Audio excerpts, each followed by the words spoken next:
Welcome to our next session, Screenwriting on a Micro Budget, how to make an impact with your story while embracing limitations, presented by Show Don't Tell podcast. It's my pleasure to welcome Noam Kroll, director and host of the Show Don't Tell podcast, and screenwriter Bryan Hill. All right, thank you so much for having us here. And I guess Bryan should be in here momentarily. There he is. Hey, Bryan, thank you again for joining me for part two. Happy to be here. And to everyone that's watching, we are going to be taking some questions at the end of the session. So if you've been in some of the other podcasts so far, you kind of know the protocol, but feel free to just ask questions as we go in the chat. They can be upvoted. And then at the end of the discussion for the last 10, 15 minutes or so, we'll get to some of the more pressing questions. And if there's a bunch of extras, then we can move to a different room to address those. But Bryan, first and foremost, I'm so happy to have you here. You were gracious enough to come on my podcast last year, and it's one of the most popular episodes for good reason. And I'm like I told you offline, I'm going to try not to cover all the same ground, but I don't get to do my usual intro and give everybody your highlights from your career. So I'm going to turn it over to you for that and have you just, share with the audience a little bit about you and some career highlights, and then we'll jump in. For sure. Well, I'm Bryan Edward Hill. That's how I'm usually credited. And I am a television writer. Currently, I am a co-producer on a series called Titans. It's on HBO Max. I'm also a screenwriter. I've sold screenplays to kind of like all the majors. I had a movie produced from a screenplay of mine called Zone 414, starring Guy Pearce and Matilda Lutz. That was produced in January. It should be out sometime next year.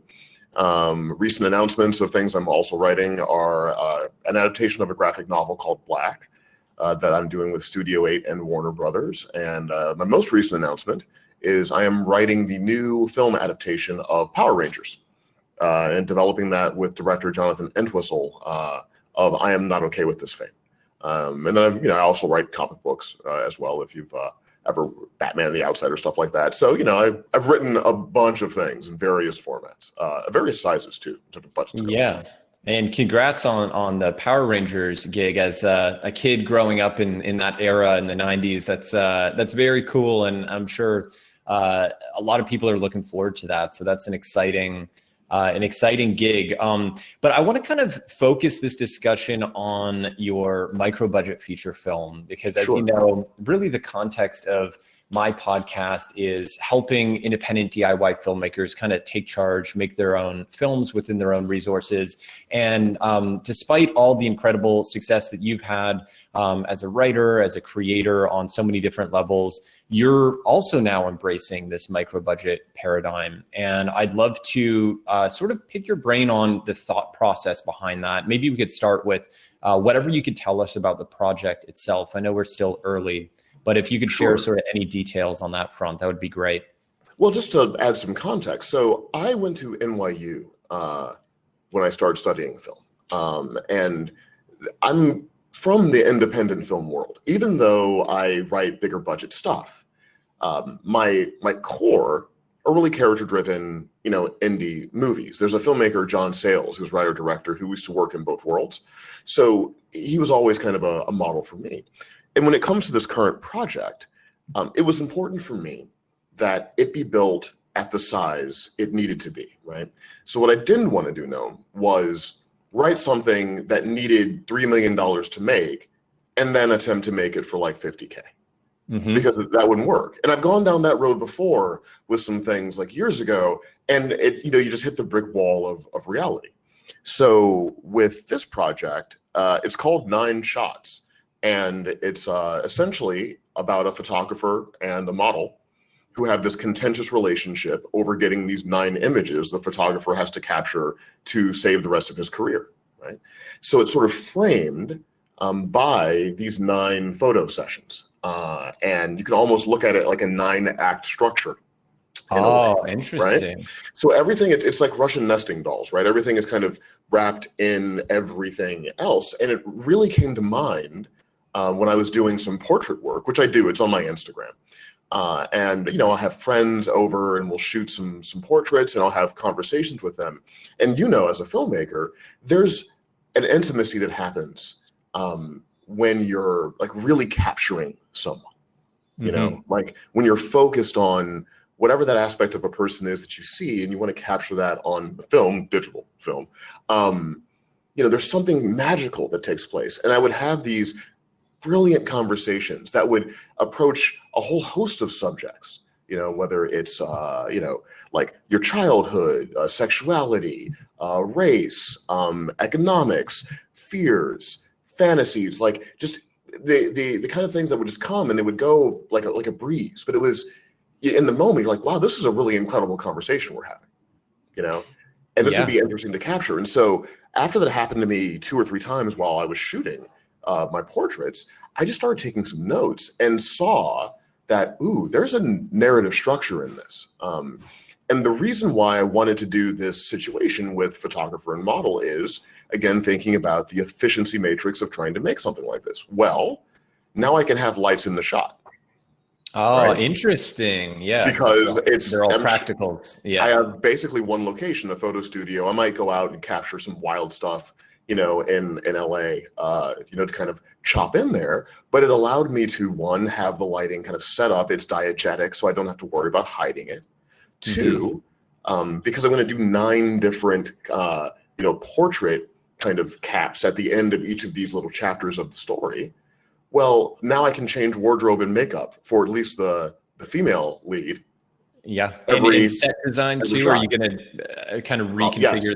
And we'll reconfigure that, right? So even though I'm going to be in one location, it's actually going to feel like 9 locations, right? That's incredible. Yeah. So it's all built to be able to work at scale. And because the movie happens in real time, basically, like it's not an episode of 24, like, I'm not going to exactly clock it, but it happens in narrative real time, I'll say. Now I can rehearse the movie with the actors from beginning to end. And so our plan is we're just going to run it like a stage play for about 3 weeks. And we're going to rehearse it and perform it just like a stage play. I'm going to have my DP. I don't want to say his name because he might not be able to commit to it. So I don't want to, lock him to it yet. But whoever's shooting it with me, we're just going to capture it live with like a GH5 while we're doing the rehearsals. So I'll have a lot of it to review on the weekends. Let's say we're rehearsing Monday through Friday. On the weekend, I'll have all of that tape to review. And I'll probably even cut it a little bit just to kind of see where it is, right? And so sort of like almost in a micro-budget Pixar style.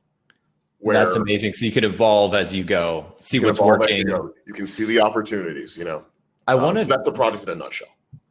It sounds unbelievable, and I've actually written some ideas on similar topics. I'm sure with very different execution, but I'm a fan of Blow Up. I'm sure you've probably seen and other films that sort of deal with like model photographer relationships. And I want to come back though to something that you said, because you wrote something on Twitter that I saw that really sort of connected with me about how you sometimes will look for structure in ways other than just the 3 acts. So I think you were talking about how you might look at I don't know if it was the 7 stages of grief or whatever it was that you gave it as an example, and then impose that on your screenplay. So is that more or less what you're saying you did with these 9 little vignettes?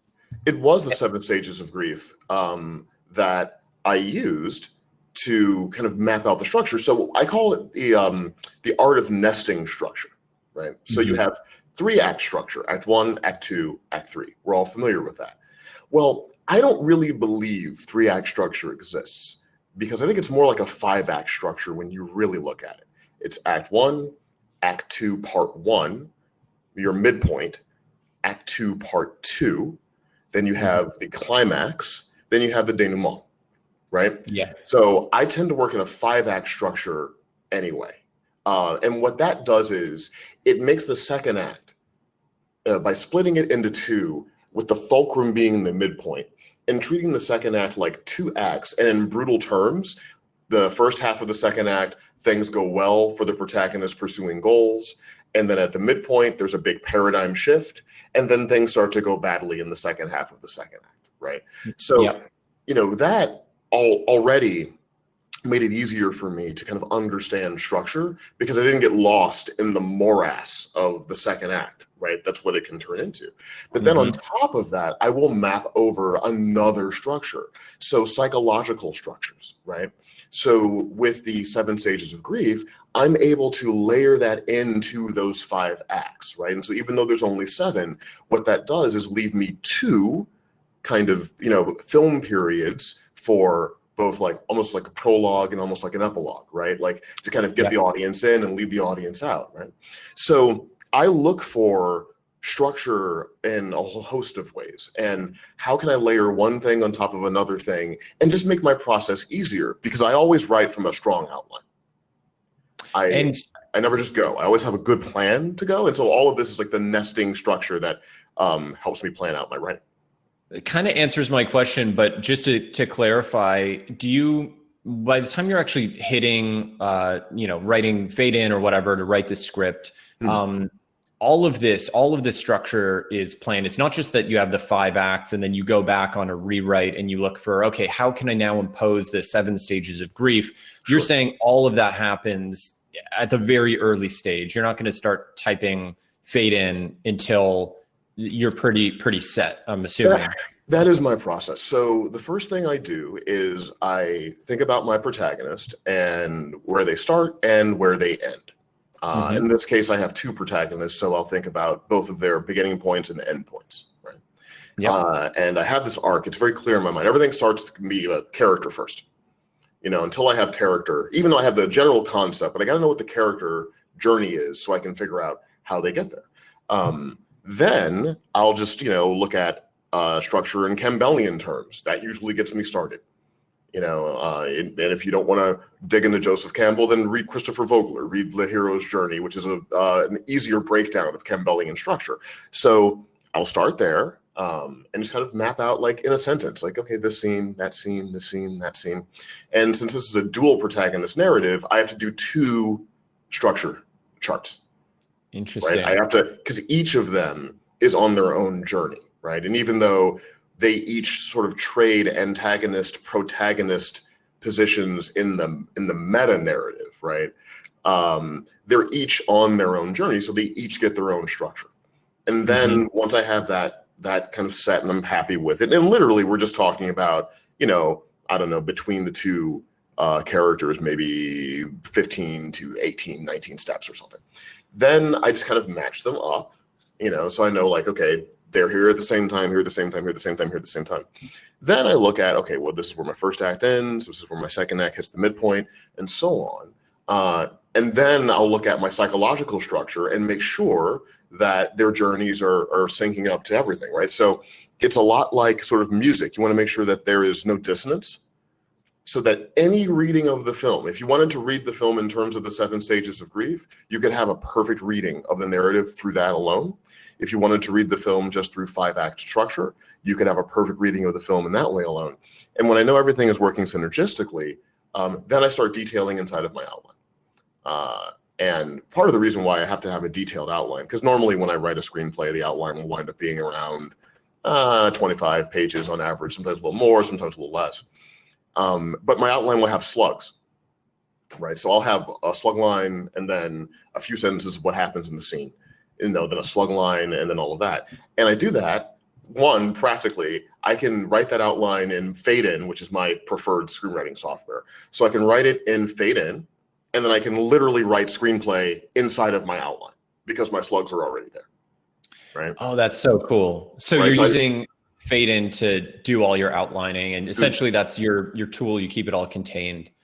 Right. And how, by the time you get to that stage of writing the screenplay, I'm assuming you're probably able to work through those scenes fairly quickly because you've done so much of the legwork of processing the character information or understanding their backstories and so forth. Do you still hit snags when you're in those scenes where you get stuck on, page whatever 25 for a week, or does your process allow you at least to hit the ground running in a different way once you've actually started the screenplay? That's a very good question. So the other reason why I do a detailed outline is I go through all my snags in my outline, right? So it's in the outlining period where I might hit a wall and need to do some push-ups, or I got to go for a jog, or play a video game or something just to let the mind go somewhere, right? But just because I have this outline that's been worked out doesn't mean that I always stay married to it. There's the organic opportunity that happens when you're writing.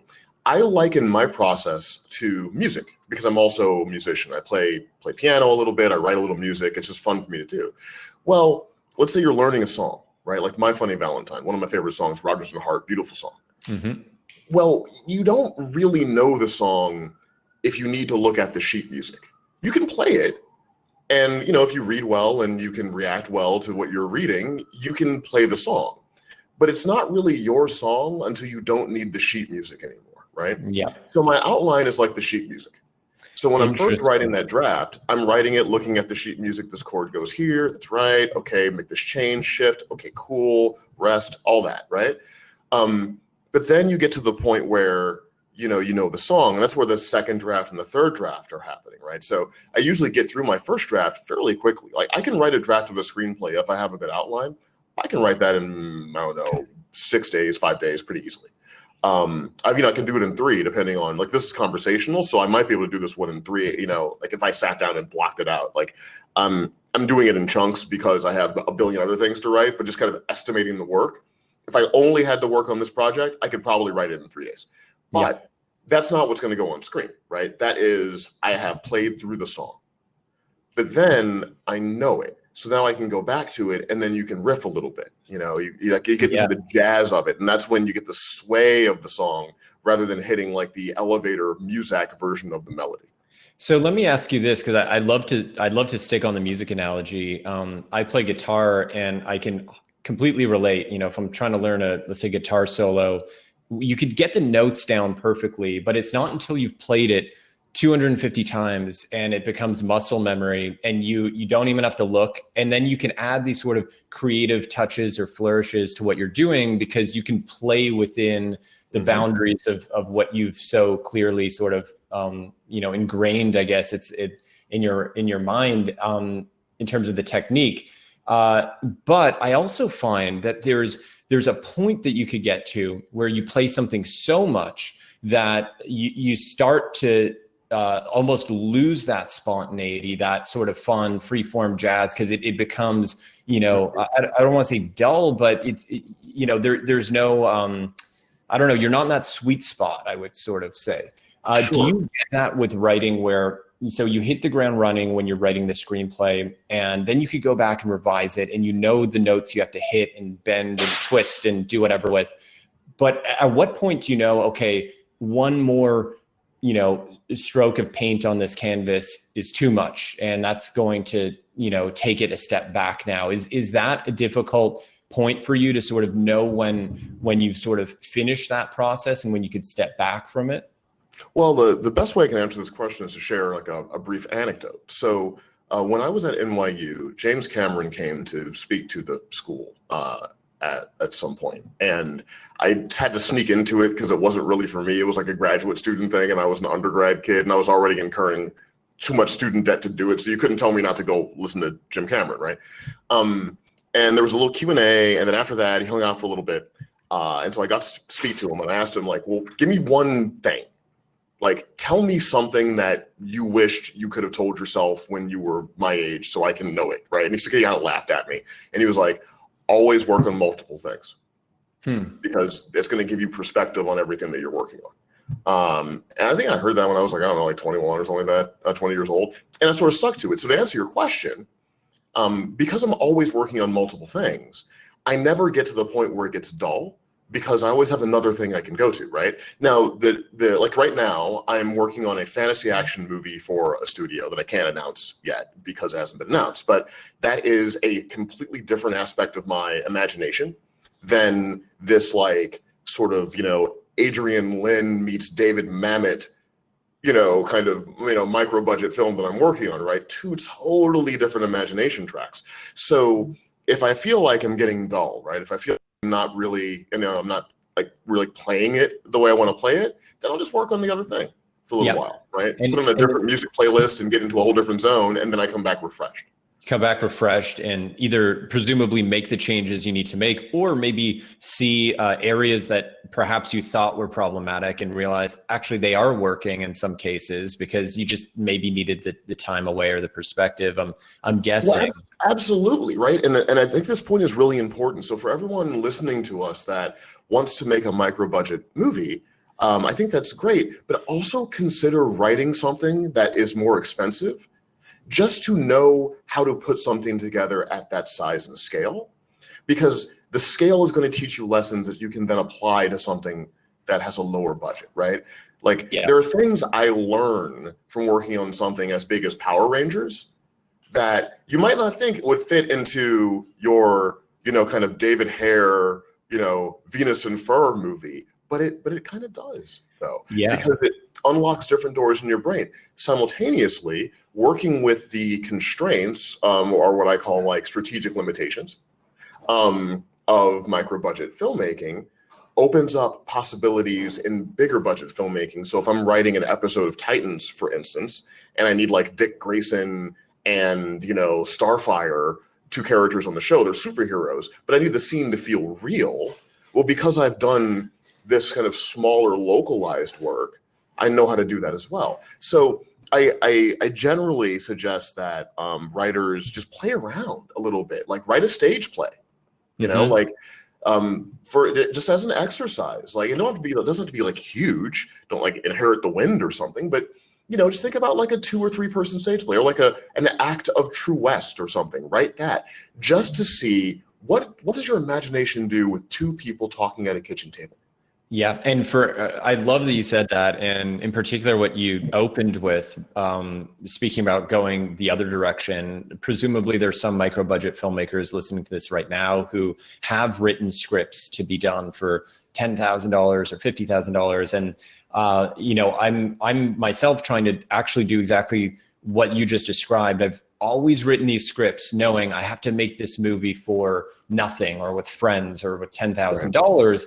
And, while that's allowed me to write certain projects that are technically achievable within those parameters of the production, it's also prevented me from saying, what if where would my creativity go if I just had a blank check, I could write whatever I wanted. And writing something like that, even if you don't make it, like you said, it's going to teach you things. And I'm already feeling that, that it's going to teach you things that you could go apply to those smaller budget projects and vice versa. And, by the same token, I don't know if you do this consciously or maybe it's just sort of baked into your process, but I find it helpful when you're fleshing out any idea to put it into different formats. So put it into a log line, put it into a treatment, put it into, the cue cards, beat sheet, as many different variations as you can, because sometimes you learn where there are potentially holes in your idea or in your story when you're testing it against all of these different formats, as opposed to it only working as a treatment or only working as a screenplay. Would you kind of agree with that? And if so, is that something that you think is part of your process? Oh, I do. So one of our executive producers on Titans is Akiva Goldsman, who's become kind of a mentor of mine over the years. And one of the things that he says, and I'll share it here, I wanted to credit him with it because it's not mine, it's his. He treats a piece of writing like a physical object. He talks about it like an object, like something that you will walk around, turn upside down, kind of knock on it and see where it's hollow and where it's solid, right? And play. Akiva has taught me how to play as a writer. Before that, I think my mentality was always just very I was very tense. The log line had to be like this, and then I had to get the synopsis had to be like this, and then if anything felt off, I thought the whole project was. And then when I started working in comics, I met a bunch of visual artists, and I saw how they would just sketch, right? Like they'll just draw Batman in a journal just to play around with it. Make the ears longer. What happens? Make the cape bigger. What happens? Right? It's fun. And then I started to approach writing exactly in the same way, right? Like, let me just play. So, yeah, I like to, like, I write the log line, see if the log line works, and then do it like in a little synopsis, see if that works. What I also do, and usually before I do my outline phase, is I'll write it down, write the story down in a way where I could tell it to someone, not like a pitch, but almost like if you and I were just having a beer and this was something that happened, and I was just telling you about it, how would I tell you about it? Right? Oh, interesting. Yeah. And what that teaches me is, what do I think is emotionally important in the story? Like, what do I think, oh, no one needs to hear this part, right? But what are the parts that you don't need to hear? And, do I need to do more with those parts? Or is it okay if those parts aren't in the story I tell? And how much of it do I think you get in 2 minutes if I was talking to you, right? And that all teaches me more about, kind of what the nature of the thing is. Yeah. So I'm a big proponent of just kind of playing around with things. Sometimes I'll write scenes that I know aren't going to go into it, but if a character, like say, these two characters, they have a backstory, for instance, I might write a couple scenes of that backstory just so it's more solid for me. Nothing that goes in the screenplay. Maybe I'll show it to the actor, probably not. I'll probably just speak the information that they would want. But yeah, I tend to kind of just sort of play, because all of it is a bit like kneading clay. So the more you do it, the more air gets out of it, and the more solid the clay is when you finish. That's such great advice. And I love what you said about sort of verbalizing it. I think when you're writing and you're sitting in isolation in your own mind, it's so easy to get wrapped up in an idea because you think it's... Let's go turn Alexa off. No problem. Stop. Okay, go ahead. So no worries. So I was going to say, I think when you're writing, at least in my case, I can get wrapped up in a detail just for a personal reason. I like the visual of it, or I like the idea of it. But you're right. Like if I were to go and pitch that to somebody or describe it over, lunch to a friend, I wouldn't even think about mentioning that scene or that idea. And just instinctively, I think verbalizing, I'd never quite thought of it that way until you put it so well. But when you verbalize something and you're trying to communicate it one-on-one to somebody, that's an interesting checkpoint just to see what's landing, what you even think is necessary to communicate, and what's not, and you could read their reaction in real time. And I think that's a great balance, because I find it very difficult to.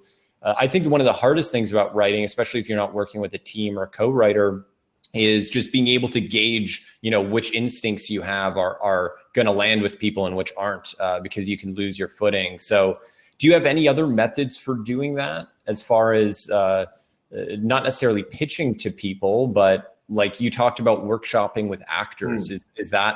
Will that not only inform your directorial choices, but also some of the actual writing choices in the screenplay? Well, for sure. On this project, certainly, right? Like part of the reason why I wanted to do a micro budget is I wanted to be able to control my process. Mm-hmm. And one of the things that you're not afforded a lot of in studio filmmaking is time, right? Like you just don't have a lot of time. Sometimes actors are showing up that you've cast via tapes you've seen digitally. They show up 12 hours before you're shooting with them. You kind of meet them on the day that they're going to work, and then they work, and then they go away sometimes, right? Like, so, and that's just the realities of dealing with like larger filmmaking, you just don't have those times. But when I was growing up and really interested in film, what I really fell in love with is the potential of the process. Like I would see like the behind the scenes of Bram Stoker's Dracula, and watch Coppola working with Oldman and Winona Ryder in like some farm somewhere in his vineyard, where they're just trying to figure out how the scene works. And James V. Hart, the screenwriter, was also in the room sort of taking notes down and oh, we can do that, we can do that, we can do that, right? Like that's really invigorating for me. And so I wanted to have that experience. So with this project, when I get a couple drafts in and I feel like, this is readable, it's not perfect, it's never scripture, but I feel good about it, then the actors, will come and we'll do a reading and we'll work it a little bit, and I'll get their feedback and take notes. And, there's something that happens, I'm sure you felt this multiple times with your projects. When a human being is interpreting what you've written, it changes the life of it, and you see things that you didn't see before. Now, oftentimes with me, I see things I can just cut, right? Like, oh, you know what? I don't need those 4 lines because she just did that with a look. Yeah. So let me make a note to make sure I get that when we shoot, right? So I'll make a note of that, and we're like, oh, kind of get rid of that, you know. And so the script pages at the beginning of the reading will be pristine in a binder. I'm turning page by page along with the actors. By the end of the reading, notes in the margins. You know, I'm just constantly scribbling and drawing things. Sometimes shots are coming to mind, you know, from it, and so I'm doing little thumbnail boards, you know, all that other stuff, right? And yeah, and it's I like to create a collaborative atmosphere around me. I like people to believe that they can share, you know, their own thoughts, as long as we have the same understanding of where we're trying to go. Yeah. I like exploring multiple pathways to get there, as long as we all have the same destination. I love that. And I think anytime you can sort of embrace that collaboration, in particular with actors, because they're spending so much time just hyper focused on one character, and they can start seeing things from a different angle that gives you perspective, or like you said, maybe allows you to consolidate lines or moments or scenes and create efficiencies or unlock new ideas. So long as they get what you want to do from the beginning, again, as you said, I think that's the key. Sometimes if the actor is not clear on your vision, then they'll do all the work they're going to do, but it may take it in a different direction. So finding that balance is I think, so critical. I want to ask you a couple things on the micro budget level. I'm just going to look at my notes here. But, oh yeah, so this is a total guess. I have no background in comics or anything like that. But I would imagine that, I may be totally wrong, but writing for comics may have some parallels to writing for micro budget film, in that a comic book has some pretty clearly defined parameters in terms of, Sure. I guess, the world that you're, you know, working in, and how it's presented and how long each cell is, or whatever you'd call it. Is there anything from writing comic books, now that you're working on a micro budget level, that you're drawing a parallel to and saying, hey, this is really helpful that I have that background? Or does it, again, is that just a totally separate experience, I guess, for you?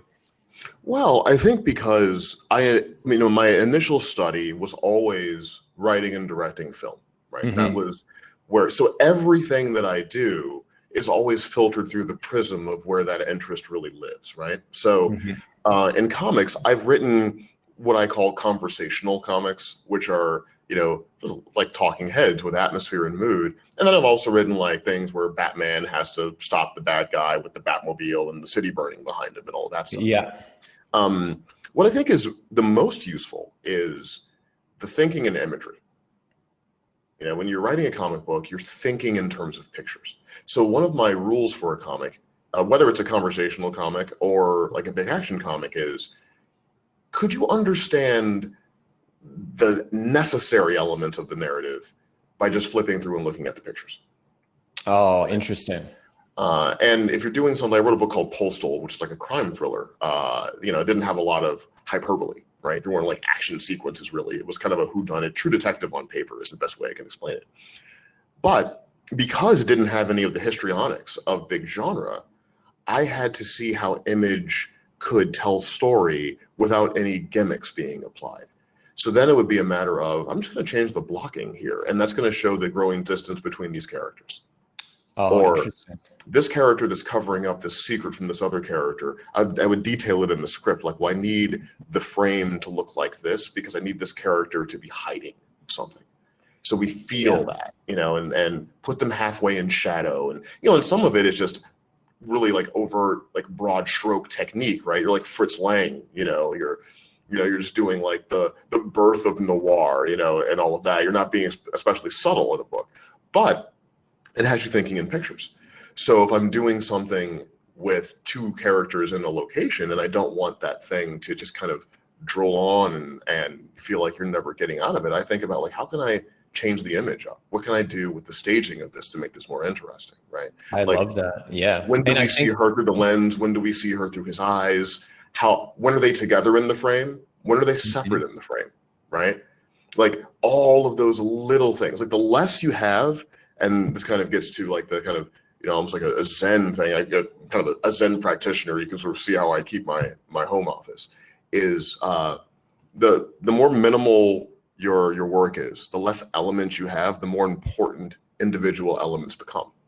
And so like working in comics, it kind of teaches me how to think in pictures, which is incredibly important if you're writing for film. And I would imagine when it comes time to actually produce the film, direct the film, you're on set, that will have so many advantages. And I don't know how micro your scope is, but for anyone who's working on really, no budget films, $0, films where you're shooting guerrilla style or you're just sort of run and gunning it. I think that becomes that much more important to understand how to think and tell stories in pictures. You may have to be shooting in an area where you wanted to shoot a 10-page dialogue scene or 3, whatever it is, and you can't. So if you know how to convey that visually on the day, maybe you could get away with shooting that scene in a location you couldn't have otherwise, or maybe you could, reconfigure or become more sort of nimble on set because you visualized it, how to tell the story without just the dialogue. And I think that creates so much flexibility, even when it comes time to production or to the work on set. I want to go through, I got a couple more questions. And then again, for anyone who missed this at the top, we're going to do a Q&A, I guess, in maybe 5-10 minutes. So you guys can start, asking questions. I already see a bunch coming in here, and we will, I think in the Q&A tab, actually, not in the chat, you guys can ask questions there and then upvote them. So we'll see. I want to say one thing, though, just please, kind of, just an idea based on what we were just talking about. So think about like your blocking, right? Think about your compositions. And if you're making something with no money, you have a cell phone, you got 2 friends. Okay, there are still choices you can make, right? Because when we're thinking about money, what money really affords you, time and more choices. Yeah. Broadly, right? Like this, that's a brutal oversimplification, but there you are. Even if you're making something for nothing, you can still make a lot of choices. So for instance, even if the actors are wearing their own clothes in the scene that you're shooting, think about the use of color, right? Like there's Joseph Albers wrote a book about color. I forget the title of it, but it taught me everything I know about color theory. Color has psychological meaning. So consider that. How would that change if she wore a red shirt instead of a black shirt? Interesting. And you might find that it would change a lot in a way, right? Yeah. Think about where people are being positioned. I think, one of the things when I think about composition and how composition can let you really run through a lot of pages without having to cut very often, think about heat. And when we think about heat, we think about the bank robbery scene and all of that. Well, don't think about that. There's a scene where De Niro's character, Neil McCauley, is speaking to Edie, Amy Brenneman's character, after she has realized that he is an armed robber. And they're having a scene by a car. Yep. And Mann uses the car to create blocking distance between the actors. So they're sort of separated by distance. And if you notice something about Mann's work, just picking him in particular, oftentimes he will have people not facing each other while they're speaking to each other. And he will use the act of being physically present, looking at someone else, to represent dramatic kind of development during a scene, So if we spend the beginning of the scene, we're not looking at each other, but then over the course of the scene, we do look at each other. Now, just in the blocking, I've told some story, right? So these are like things that you can do no matter how much money you have. So when you're looking at films and analyzing films and thinking about it, look at the smaller choices that are being made inside of the largesse of the project and get a little journal and make a note of them, because a lot of times, even with nothing but a cell phone and a couple friends, you can make some of those choices and get some of that effect. I love that. And I think one of the reasons I'm so excited to see what you do with your micro budget feature is because even just in this conversation, to me, it sounds like you're approaching the process from all angles. I think when a lot of people write a script, they're just thinking about the one way that they do it. They have their, formula, they've read Joseph Campbell, whatever, and they're kind of plugging things in, and there's, there's nothing wrong with that. Obviously, you integrate that into your system for yourself, but that's just one of so many things. Like you're thinking about color, you're thinking about blocking, another thing I saw you write on Twitter. And by the way, you guys should definitely follow Bryan. You have the best screenwriting Twitter account, I think, on Twitter, at Bryan Edward Hill, right? Is the full Yeah, that's just my name, Bryan with a Y, at Bryan Edward Hill. And then my Twitter handle is Illuminati. So if you type either of those in, you'll find me. Awesome. And I keep my DMs open. So if you have like questions about writing, shoot them over. I don't get to them immediately, and I can't talk about any ongoing projects you see me working on in like the trades or whatever. But if you have like a general question about technique or something, I'm always happy to share that stuff. And just following along, I mean, I feel like I've picked up so much more almost just from anecdotally, like a couple of, odds and ends that I pick up of your tweets or things that I'm engaging with that are so interesting and such a different perspective. Let me remember where I was going with this. So we were talking about color theory and all the different aspects of writing.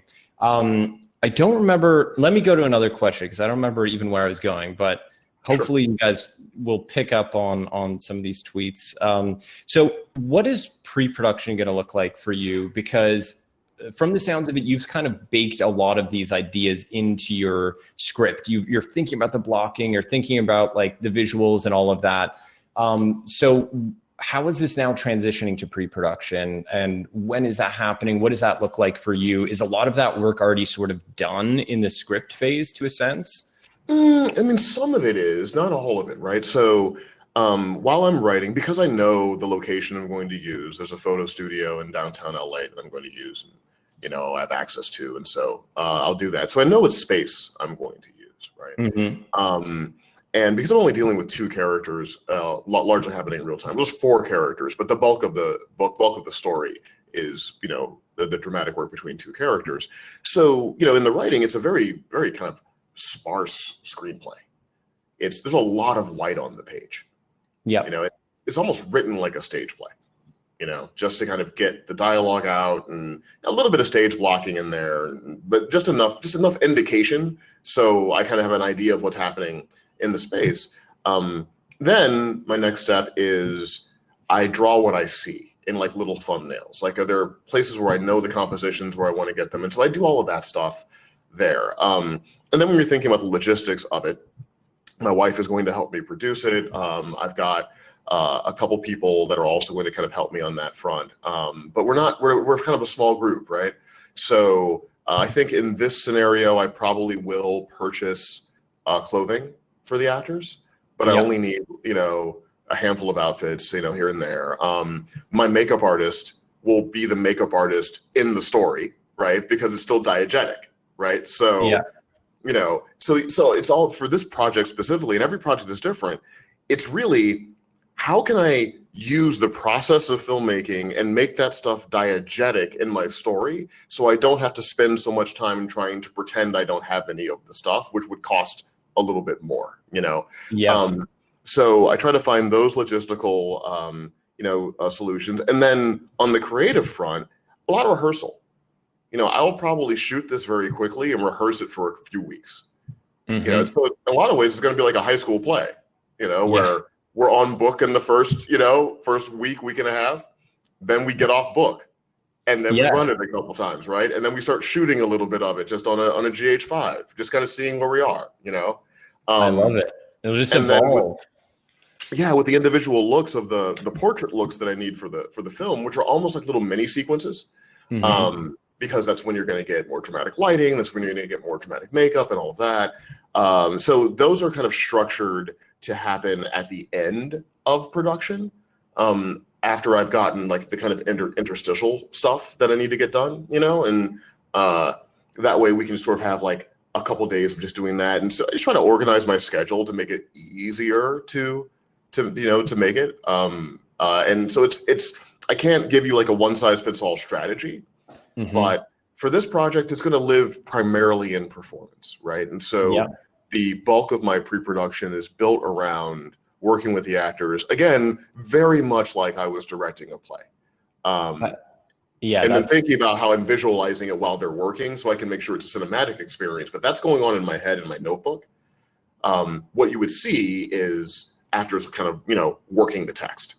For sure. I think it's just so hard to do what you're doing and write a great story that is you can actually produce on a micro budget, but that's still a good story, and that doesn't feel like you're taking something that should be a $10 million, $20 million idea, and you're just, taking it down a few notches, and then it feels. Well, here's the thing that can help. So if anyone's listening to us and thinking like, that's really hard to do, I can't really wrap my head around it.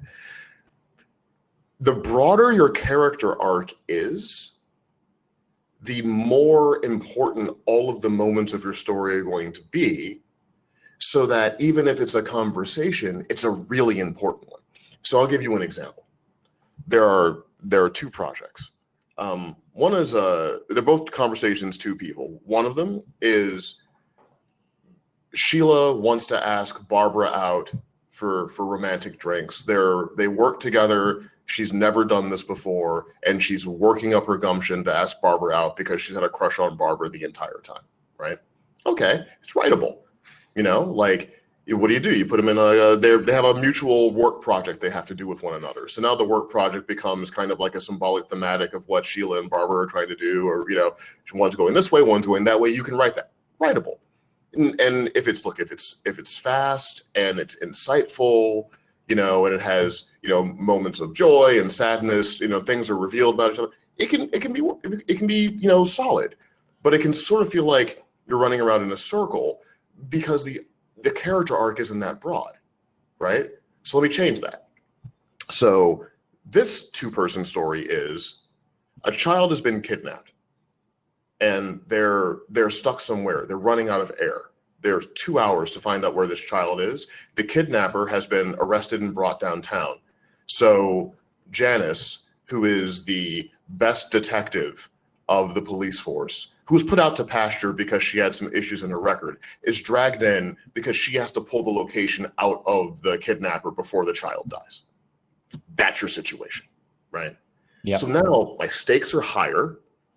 I have more room for character arc, right? Like, what does the kidnapper want to get out of Janice? What is she going to have to sacrifice in order to save the child? But how can she reverse the tables on the kidnapper? So now we have this pot boiler that's incredibly tense. Both of these projects are, they can each be interesting because they're in different genres. But I would wager the second is a little easier to make compelling than the first because the stakes are higher and the arc is bigger, right? So we were thinking about how can we do something kind of localized and sort of small without it feeling like we're just meandering and running around in a circle. Make your character arcs bigger and raise the stakes of the story you're trying to tell, right? Because the higher stakes lean me forward. Now I'm really into it, Not that something that's lighter and a little more effervescent can't work, but there are different ways to approach it, And so think about it in those terms. Think about how many times in life you've had 2 hours that felt like a movie. Mm-hmm. Write that Everything movie. gets compact. I think of a couple of films come to mind that are just so simple, but dialogue and these small moments can have such a profound impact. And one of them, the first one that comes to mind is Cleo from 5 to 7, Agnes Varda, French New Wave film. And, she's just waiting to get these test results, to see if she's sick at the doctor, and you just get this little period of time and it's so contained. But again, the change could be so profound. Another scene that comes to mind, I haven't seen it in a long time, but the film Hunger, which I think it was, 2010 or 2012 or something. Oh, the Steve McQueen with the two-shot, the 12-page two-shot? Yeah, it's like, It feels like it's like the whole second act. Maybe it's only 10 minutes or 20 minutes or whatever it is, but it's just this conversation, and it's the most riveting thing to watch, just to see all of these things unfold. And, if you were to just explain that scene to somebody, they might not get how much of a change you would feel or how intense it could be just by sort of writing that dialogue through the scene. But I think it adheres to a lot of the principles that you outlined in terms of just creating this opportunity for change and embedding that in the narrative and in the dialogue. So that's amazing advice. And I've never quite heard anyone put it that way, but I think that that's certainly something I'm going to keep in mind on my next script. I do want to take some of these questions because we're getting down to the wire. We've only got just less than 10 minutes here. Oh, sure. So I'm going to jump into our top question from Jennifer, just asking how you transitioned from starting out doing low budget work to studio level writing jobs. What opened the door for you? Oh, I was always working on both at the same time. So I was writing movies that weren't very good scripts, but I thought they were good at the time that I wanted to make. And then I was writing not very good big budget movies at the same time that I thought I would sell that would pay for my career. And so as I was getting better, I was sort of writing both of them. And then, I sold a script and kind of got into the system that way with the higher concept stuff. And then just kept developing my own work on the side. But yeah, I was always writing sort of both at the same time because I never wanted to be stumped by a form of writing if I felt like I could do it. Yep. And I think to add to that, a lot of filmmakers and writers like yourself that I know who have had a lot of success in the industry, nobody has the same path. And I think the one commonality is just doing the work. And obviously you threw yourself into all these different things and you're writing and you're creating. And I don't think there's ever one path, right, or one door that everyone can sort of go down. But when you're creating, I think you get better and people tend to notice that. We just had another one come up here. It's our second top question. So from, I believe, Ina Norris. So when transforming plays or books to a film script, what's your advice? So have you done, so I guess, yeah, transforming or adapting, I suppose, a play or a book to a film script. Do you have any advice for people? I have adapted a play into a script that I didn't write. I didn't write the play, but I wrote the adaptation, obviously. I can't really say which it is because I don't think I'm allowed to say.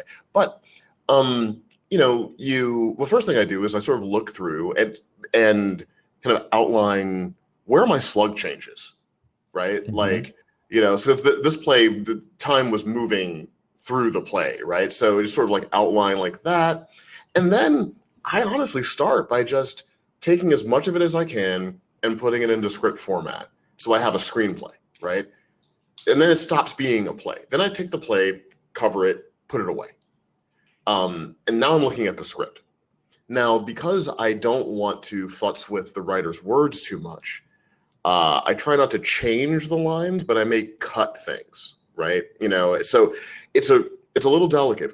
I try to preserve the experience of it. And depending on what it is, it may not be as cinematic as you would want it to be, but it's also the essence of what it is, right? Because a play is a very broad umbrella for different stories that happen underneath. But the first thing I would tell you is to just take the play and put it in screenplay format and then read it as a screenplay, thinking about it as a film. And do you keep everything in, like you'll have the scene descriptions really long and you'll put in all the text, or are you sort of synthesizing things as you go and just consolidating a bunch of, let's say the first 3 or 4 pages of a chapter, can that become just a short slug line, or are you keeping in? Well, if it's a book, then because if you're talking about chapters and you're talking about novel, right? You're talking about a play. So if it's a play, what I usually have to do is I have to put a little bit more stage blocking, more indication on the page, because plays are written so open. Yeah. So I have to direct a little bit on the page, because when you buy a play, normally it's not directed at all on the page, right? But a screenplay is generally directed a little bit. And the more you work for people, the more you kind of know what line is too far, right? But I have to indicate some things so that the reader who may not be reading it with the most active mind, like visually seeing it in their brain, they'll be able to kind of see what the movie is. When it comes to a book, that is different. That is first, it's a lot of what do I need and what do I not need. I just adapted a fantasy novel called Revenge of Magic, and it's a 350-page fantasy novel. So that just turned into me looking at the book, writing an outline of what each chapter was in a separate document, and then going through that outline and cutting what I didn't think I needed. Unbelievable, yeah. Manageable, right? And then if I lost some exposition, I'd figure out a different way to put it in there. But that is a game of whittling down, because you're going to have more subplots, more locations, just more business that's not going to make it into a screenplay. So you have to kind of know, okay, what is the protein and what is the fat? Interesting. And try to have as much protein as possible on your plate. Yeah, I've never heard of that technique on the either level, whether it's adapting from a book or a play. But I think, again, it's such a brilliant idea to just take it, put it into screenplay form. At least then mentally, if you've written other scripts, you start to kind of see it through this different lens. You're not because it's intimidating if you're reading the play. It's crazy intimidating, to kind of think about it. But if it's a screenplay, then you sort of treat it as the form it is. And it's easier, I think, to preserve what really matters about it, but also make sure it works for the form that you're ultimately executing it for. Absolutely. I'm going to go to one or two more of these questions. And then if anyone has follow-ups, Bryan, I'm not sure about your timing, but I know there's a space we can all meet after this for any additional questions. I'll probably jump in there for a couple of minutes if anyone has anything for me. Like 10 minutes or something, I can hop over there. Awesome. So yeah, we'll try to get to a couple more of these here. So I missed one here. So question for Bryan. A lot of screenwriters are told to pick a genre to write in because the powers that be will get confused if you jump around in different genres. Is that line of thinking not true? So do you think people have to work in a genre just to, make it more sellable or pitchable? Look, when you're a hired gun, which is what most screenwriters are in Hollywood, it's probably helpful for people to know like what your thing is. And it's not so much that it's a prison you're in, as much as it's just an easier way to market yourself, right? So if you're great at romantic comedies and you love writing romantic comedy, and maybe you also like writing horror movies, but your samples are all romantic comedy, then you might just like kind of build a reputation there first, and just know that when you're working outside of that reputation, you're kind of have to start over a little bit, right? So like Jordan Peele's a great example. You're a comedy guy forever, but you have a horror idea, and people might head scratch a little bit about like, horror, I don't know about you in horror, but then you execute it and it works. So you're never pigeonholed. Maybe I think that was probably a bigger thing maybe 10, 15 years ago, but now I don't think that's really it. It's beneficial for people to know when to call you. I get a lot of rewrite work. I get a lot of, kind of do the second draft of this because another writer wrote the first draft. And yeah, it tends to be character-driven thriller stuff because it's what I do. But it doesn't mean that I can't work in anything else. Like working in one thing does not preclude another thing. Just realize that every new genre, you got to build a new reputation. Absolutely. So our counter finished, but I think we're still live. So I'll take one or two more, and then we'll move over to the 8th floor networking pavilion, I believe. And let me just double check that. 8th floor networking pavilion. But let me take one or two quick ones before we leave. So do you use any storyboarding or script writing software to help your development process? So you kind of answered the use fade in when you're developing your ideas. Do you use any storyboarding software, and do you plan to for this new feature? No, I can't really draw, but I work in thumbnails. So I just like it because it's just really handy. I do like terrible versions of what they call Ridley-grams.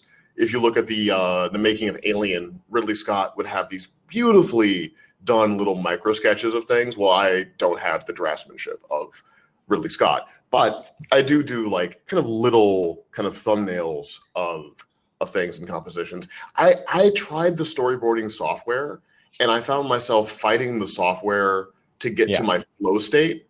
And I flow much better with a ballpoint pen and a blank piece of paper, and I try to remove all the friction in my process, right?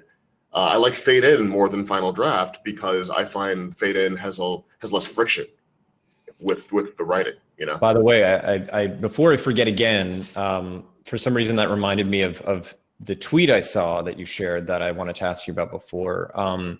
And this will, I guess, be the last question, but you mentioned something about how you sometimes listen to movies while you're writing. Is that right? You'll have a movie on. how does that work? How does that help you? I listen to a lot of music when I'm writing, but I try to listen to like either classical or movie soundtracks, things with no lyrics, because the lyrics tend to screw me up. When I hear talking, I kind of lose my train. How do you watch movies? How is that sort of incorporated into your process, and how does that benefit you typically? Well, it has to be a film that I'm fluent in, so it can recess into my subconscious, right? Like it's mood. It's almost like going to a nightclub and seeing a film playing on the screen. So for me, like mood is very important to my process. I like to create a space that contains the mood of whatever I'm working on, right? So like for the micro budget, even though I don't have any explicit sexuality or even nudity in the film, I do have fairly stark conversation, right? Intimate conversation. So I might have 9.5 weeks running. I have a wide monitor. So I'll have the script I'm working on the right side, and then I might have like 9.5 weeks on the left side. And sometimes I have the volume up a little bit where I can kind of just sort of hear it almost like it's playing in another room. So it feels more like ambient texture. Sometimes I'll turn the volume down, but I just have the imagery. But a lot of it is just to lock me in the mood. I had to do a rewrite today for a producer on an action fantasy movie, and I was struggling with the scene because I needed the scene. I needed the male lead and the female lead to kind of bond on mutual trauma. And I kind of painted myself into this corner where I needed to do a fairly like significant dramatic scene inside of a genre story. And I just need to get into the flow of it. So I put on Quantum of Solace and just kind of watched the scene where Bond and Camille are having this moment in a cave, and Camille, Olga Kurylenko's character, is giving a monologue to James Bond, Daniel Craig, about like what her personal trauma was. And it just sort of got me into the vibe, you know? Oh, interesting. And so and it has to be something that you've seen enough times that it's second. Yeah, I gotta know, like I know those movies, right? So like, you know, it's not, I can't put on a movie I haven't seen before because then I'll start watching the movie, right? So it has to be a movie that almost feels like music to me, like something that I've just seen so much that I can just throw it in. Yeah, I was gonna say, to me, it almost, to use a music analogy as well, sounds like a metronome. It's like it's just giving you that sort of click track that you can work to, and that's keeping your pace and all that. And I've definitely never tried that myself, but I will certainly, and I'm sure a lot of people listening to this. Well, just real quick, the reason I do these things is, so I'm always working on multiple things. So like right now I'm writing Titans, a television show. I'm working on 2 different screenplays for studios, and I'm working on my personal work. And these are all different vibes. Mm-hmm. None of those projects are the same mood. So things like having movies that I'll put on while I'm working, things like having unique playlists of music for each project, that lets me get there. So if I wake up 6 o'clock in the morning, I can put in a playlist, instantly get there, done with that project for the day, put another playlist, instantly get to the other thing, right? So it's just because I got to be so prolific that I got to be able to get quickly into the emotional space to work on multiple things. That's such unbelievable advice. And where can people find you before we get cut off here?